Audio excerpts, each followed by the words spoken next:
13ാമത്തെ എപ്പിസോഡിന്റെ തുടക്കത്തിൽ കാണിക്കുന്നത് ഹ്യൂൻജിയാണ്. അവളിങ്ങനെ നടന്നു വരുന്ന സമയത്താണ് ആ ഡോക്ടറിന്റെ പ്രേതം മുന്നിലായിട്ട് വന്നു നിൽക്കുന്നത്. അതിനെ കണ്ടതും അവള് പേടിച്ച് നിലവിളിക്കാൻ തുടങ്ങി. ഈ ശബ്ദം ബോംബാലം കേൾക്കുന്നു. അത് കേട്ട് അവനും അങ്ങോട്ടേക്ക് ഓടുകയാണ്. അത് ഹ്യൂൻജിയെ ഉപദ്രവിക്കാനായിട്ട് വീണ്ടും അവളുടെ അടുത്തേക്ക് വന്നതും അവള് ബോംബാലിന്റെ പേര് വിളിച്ചാണ് നിലവിളിക്കുന്നത്. അത് കണ്ടതും ബോംബാൽ ഓടി വന്ന് ആ പ്രേതത്തിന്റെ കാലെ പിടിച്ചൊരൊറ്റ ഏറ്. പക്ഷേ അത് അടങ്ങുന്ന ലക്ഷണമേ ഇല്ല. വീണ്ടും അത് ഹ്യൂൻജി ഉപദ്രവിക്കാനായിട്ട് വരികയാണ്. പക്ഷേ നമ്മുടെ ബോംബാൽ ആരാണെന്ന് ഈ പ്രേതത്തിനുണ്ടോ അറിയുന്നു. അവൻ അതിനെടുത്ത് പഞ്ഞിക്കിടാൻ തുടങ്ങി. ഒടുക്കം അതിന്റെ കഴുത്തിന്റെ ഇട്ടൊരു ഒറ്റയടി. അതോടെ ആ പ്രേതം അവിടെ നശിച്ചു പോവുകയാണ്. ഒരുപക്ഷെ ഇതെല്ലാം കണ്ട ഷോക്കിലായിരിക്കാം ഹ്യൂൻജിയുടെ ബോധം പോയിരുന്നു. അങ്ങനെ അവൻ അവളെ എടുത്തുകൊണ്ടുവന്ന് റൂമിൽ കിടത്തുന്നു. പേടിക്കാനൊന്നുമില്ല, ചെറിയൊരു മെന്റൽ ഷോക്ക് ഉണ്ടായതാണ്. ഉറക്കം എണീക്കുമ്പോഴേക്കും ഓക്കെ ആകും. അതും പറഞ്ഞ് ആ ഡോക്ടേഴ്സ് അവിടുന്ന് പോവുകയാണ്. നിനക്കും പോകാം, അല്ലേലും അവർക്ക് ബോംബാലിന് ഇഷ്ടമല്ലല്ലോ. ഇത് ഹ്യൂൻജിയുടെ ഫോണാ. അങ്ങനെ അവൾക്ക് ആ ഫോണും കൊടുത്തിട്ട് അവൻ അവിടുന്ന് പോകുന്നു. അടുത്ത ഷൂട്ടിൽ അമ്മാവനെയാണ് കാണിക്കുന്നത്. ആള് പുറത്തേക്ക് വന്നതും ദേ നിൽക്കുന്ന പ്രൊഫസർ ജോ. ഇത് ബാത്റൂം അല്ലല്ലോ. ആണോ, എനിക്ക് റൂം മാറിപ്പോയതാ. അതും പറഞ്ഞ് അമ്മാവൻ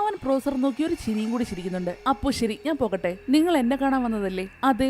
ബോംബാല് നന്നായിട്ട് പഠിക്കുന്നുണ്ടോന്ന് ചോദിക്കാൻ വന്നതാ. അതെ, അവൻ നന്നായിട്ട് തന്നെ ചെയ്യുന്നുണ്ട്. പിന്നെ ഞാൻ നിങ്ങൾക്കൊരു കഥ പറഞ്ഞു തരാം. കുറച്ച് ദിവസങ്ങൾക്ക് മുന്നേ വഴിയരികിൽ നിന്നും എനിക്കൊരു പൂച്ചയെ കിട്ടിയായിരുന്നു. എന്നെ കണ്ടതും അത് പേടിച്ചൊരു മാളത്തിലേക്ക് കയറി വിളിച്ചു. ഞാൻ അകത്തേക്ക് ചെല്ലുന്തോറും അത് വീണ്ടും വീണ്ടും അകത്തേക്ക് പോകാൻ തുടങ്ങി. അത്രയും ആഴത്തിൽ പോയതുകൊണ്ട് തന്നെ അതിനെ തിരികെ വരാനും പറ്റിയില്ല. ഒടുക്കം അത് ശ്വാസം മുട്ടി മരിച്ചു. നല്ല വേദനയുള്ള മരണം. അയാൾ ഉദ്ദേശിച്ചത് അമ്മാവനെ പറ്റിയാണ്. തപ്പി തപ്പി ഇപ്പൊ പ്രൊഫസറുടെ ഓഫീസ് വരെ എത്തിയില്ലേ. ഈ കഥ വലിയ ഇൻട്രസ്റ്റിംഗ് ഒന്നും ഇല്ലായിരുന്നു. പക്ഷേ തെറ്റ് ചെയ്യുന്നവർ ആരാണെങ്കിലും അവർ അതിന്റെ ഫലം അനുഭവിച്ചേ പറ്റൂ. അതിനി മനുഷ്യനാണെങ്കിലും മൃഗമാണെങ്കിലും പ്രേതമാണെങ്കിൽ പോലും അതിനുള്ള പണിഷ്മെന്റ് അവർക്ക് കിട്ടിയിരിക്കും. അതാണ് കർമ്മ. അത് കേട്ടതും അങ്ങർക്ക് നല്ല ദേഷ്യം വരുന്നു. ആ ദേഷ്യത്തിന് അയാൾ പതിയെ അമ്മാവിന്റെ അടുത്തേക്ക് വരികയാണ്. അന്നേരമാണ് ആ നേഴ്സ് പെണ്ണ് അങ്ങോട്ടേക്ക് വരുന്നത്. സാറിനെ കാണാൻ ഒരാളവിടെ വെയിറ്റ് ചെയ്യുന്നു. ശരി, ഞാനിപ്പോൾ വരാം. അങ്ങനെ അയാൾ അവിടുന്ന് പോവുകയാണ്. ജസ്റ്റ് മിസ്സിലാണ് അമ്മാവ് രക്ഷപ്പെട്ടത്. അടുത്ത ഷൂട്ടില് ആ പോലീസുകാരനെയാണ് കാണിക്കുന്നത്. പ്രൊഫസർ ജോവിന്റെ അച്ഛന്റെ മരണത്തെ പറ്റി അന്വേഷിക്കാൻ വേണ്ടി ഇപ്പോൾ അയാളുടെ വീട്ടിലേക്ക് വന്നേക്കുവാണ്. 18 വർഷം മുന്നേ നടന്ന ആ കേസിനെ പറ്റി അന്വേഷിക്കാനാണ് ഞാൻ വന്നത്. അതൊക്കെ കഴിഞ്ഞതല്ലേ, പിന്നെ എന്തിനാ ഇപ്പൊ ചോദിക്കുന്നേ?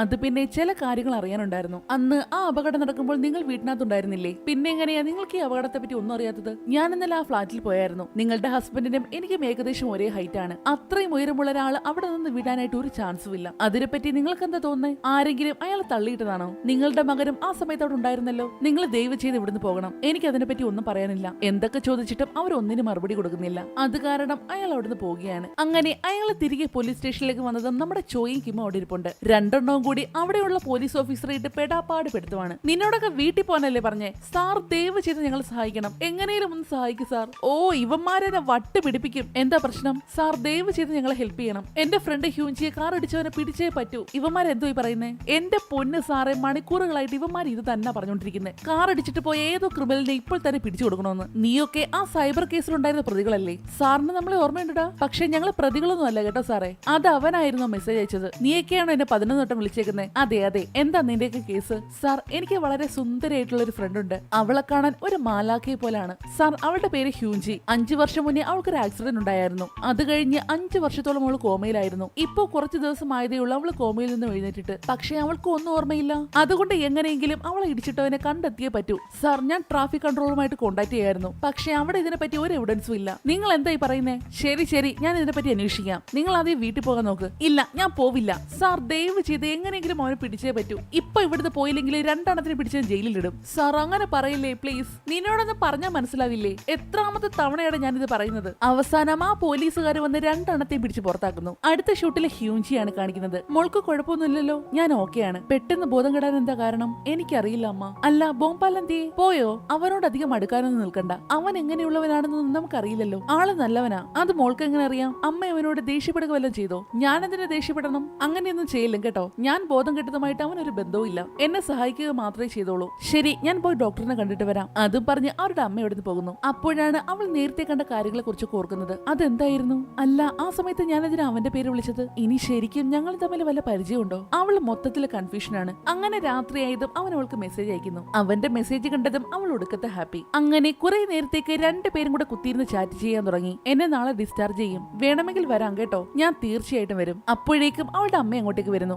സമയം എന്തായെന്ന് അറിയാവോ? പോയി കിടക്കാൻ നോക്ക്. അപ്പൊ ശരി, ഗുഡ് നൈറ്റ്. അത് പറഞ്ഞ് അവൾ കിടന്നുറങ്ങുന്നു. പക്ഷേ അമ്മ ഉറങ്ങിയതും അവൾ വീണ്ടും മെസ്സേജ് അയക്കാൻ തുടങ്ങി. 2 മണിയായിട്ടും ഇതുവരെ ഉറങ്ങിയില്ലേ? ഉറക്കം വരുന്നില്ല. അങ്ങനെ 2 പേരും കൂടി ഒടുക്കത്തെ ചാറ്റി ഒടുക്കം 2 പേരും ഉറങ്ങിപ്പോകുന്നു. അങ്ങനെ പിറ്റേന്ന് നേരം വെളുത്തതും ബോംബാല ഹ്യൂൻജിക്കായിട്ട് ഒരു ഗിഫ്റ്റ് പിടിക്കാനായിട്ട് പോവുകയാണ്. ആർക്കെങ്കിലും ഗിഫ്റ്റ് കൊടുക്കാനാണോ സാർ? ഗേൾഫ്രണ്ടിനാണോ? അത് പറഞ്ഞപ്പോഴേക്കും ആൾക്ക് ഒടുക്കത്തെ നാണം. അങ്ങനെ അങ്ങനെ അവൾക്ക് വേണ്ടി ഒരു അടിപൊളി മാല അവൻ മേടിക്കുന്നു. അതും കൊണ്ട് അവൻ ഹ്യൂജിയെ കാണാൻ വേണ്ടി നേരെ ഹോസ്പിറ്റലിലേക്കാണ് പോകുന്നത്. പക്ഷേ കൃത്യമായിട്ട് അവന്റെ അമ്മ അവനെ കാണുന്നു. നീ ഹ്യൂജിയെ കാണാൻ പോകുവാണോ? ആ, അവൾ ഇന്ന് വീട്ടിൽ പോകുന്നു പറഞ്ഞായിരുന്നു. നീ ഇപ്പോൾ തന്നെ തിരികെ പോകണം. നിങ്ങൾ തമ്മിലുള്ള ബന്ധം എന്താണെന്നൊന്നും എനിക്കറിയില്ല. പക്ഷേ ഇന്നലെ അവൾ ബോധം കെടാൻ നേരം നിന്നോടൊപ്പമായിരുന്നു. 5 വർഷം കഴിഞ്ഞ് അവൾ ഇപ്പോൾ എണീറ്റതേ ഉള്ളൂ. ഇന്നലെ നടന്നതുപോലെ ഇനി ഒരിക്കലും നടക്കാൻ പാടില്ല. അതുകൊണ്ട് ദയവ് ചെയ്ത് ഇവിടുന്ന് പോ. അതെല്ലാം കേട്ടിട്ടും അവൻ ആകെ വിഷമാകുന്നു. അതേസമയം ഹ്യൂജിയെ ഡിസ്ചാർജ് ചെയ്യാൻ വേണ്ടി ഡോക്ടേഴ്സ് വന്നേക്കുവാണ്. ഇപ്പൊ ഒരു കുഴപ്പമില്ല, ഇന്ന് തന്നെ പോകാം. പക്ഷേ ട്രീറ്റ്മെന്റ് കണ്ടിന്യൂ ചെയ്യണം കേട്ടോ. ആഴ്ചയിൽ 2 തവണ വന്ന് ഫിസിക്കൽ തെറാപ്പി ചെയ്യണം. അവളുടെ പുതിയ തെറാപ്പിസ്റ്റ് ആരാണെന്ന് അറിയാവോ? പ്രൊഫസർ ജു.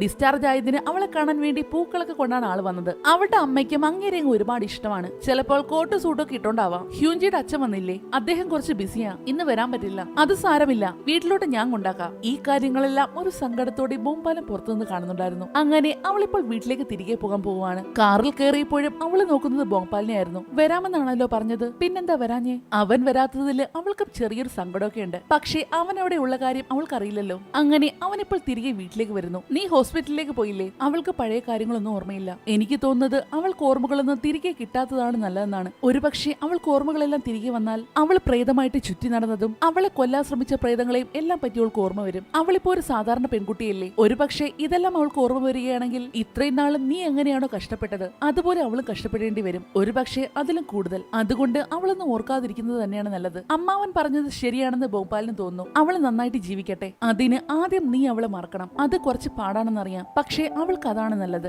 അതും പറഞ്ഞ് അമ്മാവൻ അടുത്ത് പോകുന്നു. ഒരു നിമിഷം ആലോചിച്ചപ്പോൾ അതെല്ലാം ശരിയാണെന്ന് അവന് മനസ്സിലായി. അടുത്ത ഷൂട്ടില് പ്രൊഫസർ ജൂവിനെയാണ് കാണിക്കുന്നത്. അവരെയും കൊണ്ട് അയാൾ ഇപ്പോൾ ഹ്യൂജിയുടെ വീട്ടിലെത്തിയേക്കുവാണ്. ഒരു ചായ കുടിച്ചിട്ട് പോകായിരുന്നു. ഇപ്പൊ എനിക്ക് ഒട്ടും സമയമില്ല, അടുത്ത വട്ടാകട്ടെ. അങ്ങനെ അയാൾ അവിടെ നിന്ന് പോവുകയാണ്. അയാൾ എന്ത് ഡീസന്റ് അല്ലേ? തൽക്കാലം ഇതാണ് നമ്മുടെ വീട്. എളുപ്പത്തിന് ഹോസ്പിറ്റലിലേക്ക് വരാൻ വേണ്ടി ഞങ്ങൾ ഇവിടെയായിരുന്നു താമസിച്ചത്. അച്ഛൻ തിരികെ വന്നാലുടൻ നമുക്ക് നമ്മുടെ വീട്ടിലേക്ക് പോകാം. അങ്ങനെ ഹ്യൂജിയുടെ റൂമിലേക്ക് വന്നതും ആകെ ഞെട്ടിപ്പോകുന്നു. 5 വർഷമായിട്ട് ഓരോ ബർത്ത്ഡേക്കും അവൾക്ക് ഒരുപാട് ഗിഫ്റ്റുകളെല്ലാം കിട്ടിയിരുന്നു. അതെല്ലാം കണ്ട് അവളാകെ അന്തം വിട്ട് നിൽക്കുവാണ്. ആൾ ഒടുക്കത്തെ ഹാപ്പി. അടുത്ത ഷൂട്ടില് ആ പോലീസുകാരെയാണ് കാണിക്കുന്നത്. 2 പേരെയും അവരുടെ ചീഫ് നന്നായിട്ട് വഴക്ക് പറയുന്നുണ്ട്. ആ കേസൊക്കെ ക്ലോസ് ചെയ്തിട്ട് വർഷങ്ങളായില്ലേ? നിങ്ങൾ എന്തിനാ വീണ്ടും ഈ കേസൊക്കെ കുത്തിപ്പോക്കുന്നത്? 2 പേരും മര്യാദയ്ക്ക് കേസ് ക്ലോസ് ചെയ്യുന്നതായിരിക്കും നല്ലത്. ഇനിയെങ്കിലും സാറിന് ഈ കേസ് വിട്ടൂടെ? ഞാൻ എങ്ങനെ വിടാനാ? ഇതുവരെ 2 പേരാണ് മരിച്ചേക്കുന്നത്. പക്ഷേ നമുക്ക് തെളിവുകളൊന്നും ഇല്ലല്ലോ. തെളിവുകളൊക്കെ ഞാൻ കണ്ടുപിടിച്ചോളാം. പറഞ്ഞാ മനസ്സിലാവില്ലെന്ന് വെച്ചാ. അടുത്ത ഷൂട്ടില് ഭോപ്പാലിനെയാണ് കാണിക്കുന്നത്. ഹ്യൂജിയുടെ മെസ്സേജ് വന്നിട്ടും അവൻ അതിനൊന്നും റിപ്ലൈ കൊടുക്കുന്നില്ല. ഇവനെന്താ റിപ്ലൈ തരാത്തെ? അടുത്ത ഷൂട്ടില് നമ്മുടെ കിമ്മിനെ ചോയിയാണ് കാണിക്കുന്നത്. കിം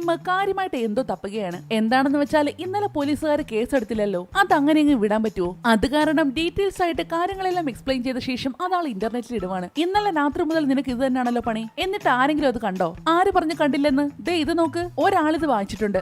അത് ഞാനാടാ. നിനക്ക് സങ്കടാവണ്ടല്ലോ എന്ന് കരുതി വായിച്ചതാ. ഞാൻ ഇത്രയൊക്കെ ചെയ്തില്ലേ? നീ എന്താ ചെയ്തേ? എനിക്കൊരു പ്ലാൻ ഉണ്ട്. അപ്പോഴാണ് അവർക്കൊരു ഡെലിവറി വരുന്നത്. ആള് കാര്യമായിട്ട് എന്തോ ഓർഡർ ചെയ്തിട്ടുണ്ട്. അതിനകത്തുനിന്ന് പേപ്പർ പോലെ എന്തോ ആണ് ആൾ എടുക്കുന്നത്.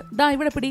ഇനി ബാക്കിലോട്ട് പോയിക്കോ. എന്താണെന്ന് വെച്ചാൽ അതൊരു ഫ്ലെക്സ് ആയിരുന്നു. കാർ ആക്സിഡന്റിലെ പ്രതിയെ തേടുന്നു. അതായിരുന്നു ആ ഫ്ലെക്സിലെ വാചകം. ആൾക്കാർ നടക്കുന്നിടത്ത് മുഴുവനും നമ്മൾ ഈ ഫ്ലെക്സ് ഒട്ടിക്കും. ഇത് മാത്രമല്ല ഇനിയുണ്ട് കുറെ. ചോയിയുടെ ഐഡിയ കേട്ടതും കിമ്മ മുടുക്കത്തെ ഹാപ്പി. അവന്റെ വിചാരം ഇതേത് വലിയ ബ്രില്യന്റ് ഐഡിയ ആണെന്നാണ്. അടുത്ത ഷോട്ടിൽ ബോംബാലിനെയാണ് കാണിക്കുന്നത്. ഇപ്പോൾ അവൻ കോളേജിലേക്കാണ് വന്നേക്കുന്നത്. അവിടെ വെച്ച് നമ്മുടെ കിമ്മിനെ ചോയി ആൾ കാണുന്നു. നിങ്ങളുടെ കയ്യിലെന്താ? ഇത് നമ്മുടെ ഹ്യൂജി അടിച്ചിട്ടവനെ പിടിക്കാനാ. അവൾക്ക് ഇതൊരു ഓർമ്മ തിരിച്ചു കിട്ടിയില്ല അല്ലേ? ഇതുവരെ ഇല്ല. ഇതേ സമയത്താണ് നമ്മുടെ ഹ്യൂജി ആ കോളേജിലേക്ക് വരുന്നത്. അവള് സുന്ദരിയായതുകൊണ്ട് ആമ്പിളേരൊക്കെ ഇപ്പോഴേ വായി നോക്കാൻ തുടങ്ങി. അങ്ങനെ വരുമ്പോഴാണ് അവള് ബോംബാലിനെ കാണുന്നത്. ഹ്യൂജിയുടെ ഗ്ലാമർ കണ്ടതും കിമ്മിന്റെ ഹൃദയം പൊടിഞ്ഞു പോയില്ലെന്നേ ഉള്ളൂ. ഇന്നലെ എന്താ റിപ്ലൈ തരാഞ്ഞേ? ഞാനത് കണ്ടില്ലായിരുന്നു. അല്ല നീ എന്താ ഇവിടെ? പ്രൊഫസർ ജൂവിന്റെ ക്ലാസ് അറ്റൻഡ് ചെയ്യാൻ വന്നതാ. ഞാനും അതേ ക്ലാസ്സിലാണല്ലോ. ശരിക്കും? അങ്ങനെ 2 പേരും കൂടി ആ ക്ലാസ്സിലേക്ക് പോവുകയാണ്. അല്ല ഈ ബോംബാലെന്തിനാ അവളോട് ഇങ്ങനെ പെരുമാറുന്നേ? എന്റെ ഹ്യൂജി ഇങ്ങനെ വിഷമിപ്പിക്കരുത്. അതേസമയം 2 പേരും കൂടി ക്ലാസ്സിലേക്ക് വരുന്ന സമയത്താണ് പ്രൊഫസർ ജൂ അവരെ കാണുന്നത്. നിങ്ങൾക്ക് 2 പേർക്കും പരിചയമുണ്ടോ? ചെറുതായിട്ട് പരിചയമുണ്ട്. അവൾ അങ്ങനെ പറഞ്ഞതും അവന് ചെറിയ സങ്കടമാവുന്നു. അങ്ങനെ നമ്മുടെ ഹ്യൂജി ബോംബാലിന്റെ അടുത്തേക്ക് ഇരിക്കാനായിട്ട് വന്നതും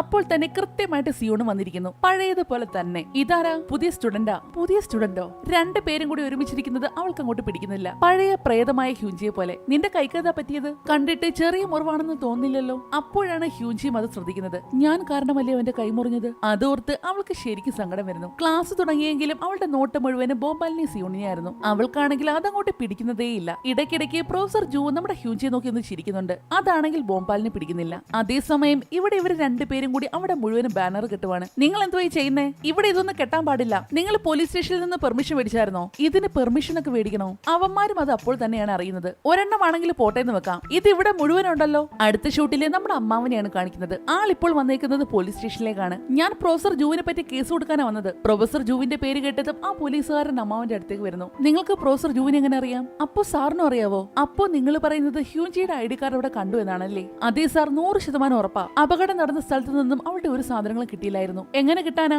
അത് മുഴുവൻ അവൻ എടുത്തോണ്ട് പോയില്ലേ? പക്ഷേ തെളിവുകളൊന്നുമില്ലാതെ നമുക്കൊന്നും ചെയ്യാൻ പറ്റില്ല. ഇതേ സമയത്ത് തന്നെയാണ് നമ്മുടെ ചോയും കിമിനെയും പിടിച്ചുകൊണ്ട് പോലീസ് വരുന്നത്. അമ്മാവനെ കണ്ടതും അവന്മാരൊന്നും ഞെട്ടുന്നു. ഇവന്മാര് പറയുന്നതും ഹ്യൂഞ്ചിയുടെ കേസ് തന്നെയാണെന്ന് എല്ലാവർക്കും മനസ്സിലായി. നമുക്ക് എത്രയും പെട്ടെന്ന് ആ കേസിനെ പറ്റി അന്വേഷിക്കണം. നിങ്ങൾ ബോംബാൽ പഠിക്കുന്ന കോളേജിൽ തന്നെയല്ലേ പഠിക്കുന്നത്?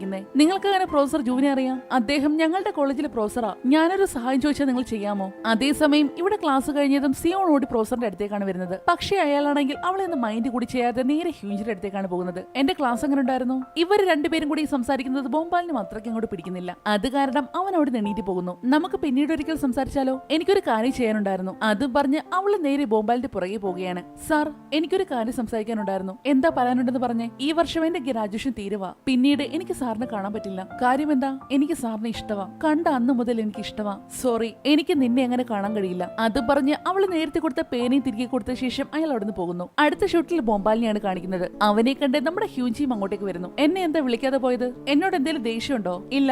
അതേസമയം അവരിപ്പോഴിരിക്കുന്ന സ്ഥലം കണ്ടതും അവൾക്ക് എന്തൊക്കെയോ പഴയ കാര്യങ്ങൾ ഓർമ്മ വരുന്നു. ഇതിനു മുന്നേ ഞാൻ ഇവിടെ വന്നിട്ടുണ്ടോ? ഞാൻ പറഞ്ഞില്ലായിരുന്നു നീ എന്നെ ഫോളോ ചെയ്തെന്ന്? അതൊന്നും ഞാൻ വിശ്വസിക്കില്ല. പക്ഷേ ഈ സ്ഥലം എനിക്കത് പരിചയമുള്ളതുപോലെ. ഇതിനു മുന്നേ ഒരുപാട് തവണ അവൾ ഇവിടെ വന്നിട്ടുള്ള കാര്യം അവൾക്ക് അറിയില്ലല്ലോ. പക്ഷേ ബോംബാലിനറിയാം. അവനാണെങ്കിൽ അത് പറയാനും പറ്റില്ല. എനിക്ക് കുറച്ച് കൂട്ടുകാരെ കാണാനുണ്ടായിരുന്നു. ഞാൻ ഹൈസ്കൂളിൽ പഠിച്ച സമയത്തുള്ള കുറച്ച് ഫ്രണ്ട്സ്. ഇനി അങ്ങോട്ട് ഞാൻ ഭയങ്കര ബിസി ആയിരിക്കും. ആദ്യം എനിക്കൊരു ഗ്രാജുവേഷൻ എടുക്കണം. പിന്നെ സാറ്റ് എക്സാം എഴുതിയിട്ട് ഒരു ജോലി നേടണം. ഇപ്പൊ തന്നെ 5 വർഷം പോയില്ലേ? ഒരുപാട് കാര്യങ്ങൾ ചെയ്യാനുണ്ട്. അപ്പോഴേക്കും അവളുടെ കൂട്ടുകാരുടെ കോളും വരുന്നു. അങ്ങനെ അവൾ അവിടുന്ന് പോവുകയാണ്. അന്നേരമാണ് അമ്മാവൻ പറഞ്ഞ കുറച്ച് കാര്യങ്ങൾ അവന് ഓർമ്മ വരുന്നത്. അവളിപ്പോൾ പഴയ ഹ്യൂഞ്ചിയല്ല. അതുകൊണ്ട് പഴയ കാര്യങ്ങളൊന്നും അവളെ ഓർമ്മിപ്പിക്കാതിരിക്കുന്നതായിരിക്കും നല്ലത്. അതുകൊണ്ട് നീ അവളുടെ ലൈഫിൽ നിന്ന് മാറി നിൽക്ക്. അങ്ങനെ ബോംബാല് തിരികെ പോകുന്ന സമയത്താണ് നമ്മുടെ സിയോണിനെ കാണുന്നത്. അവളിപ്പോൾ പ്രൊഫസർ പോയ സങ്കടത്തിൽ കുടിച്ച് പൂസായി നിൽക്കുവാണ്. ഇപ്പൊ തന്നെ ഒരുപാട് കുടിച്ചു, മതി. അതും പറഞ്ഞ് അവൻ ആ ബിയർ മേടിക്കാൻ നേരം അവന്റെ ഉടുപ്പിലേക്ക് വീഴുന്നു. അയ്യോ സോറി, സാരമില്ല, ഞാനൊന്ന് കഴുകിയിട്ട് വരാം. അങ്ങനെ അവൻ ബാത്റൂമിലേക്ക് പോവുകയാണ്. ഇതേ സമയത്ത് ഫ്രണ്ട്സിനെ എല്ലാം കണ്ട ശേഷം ഹ്യൂഞ്ചി തിരികെ വീട്ടിലേക്ക് വരുന്നു.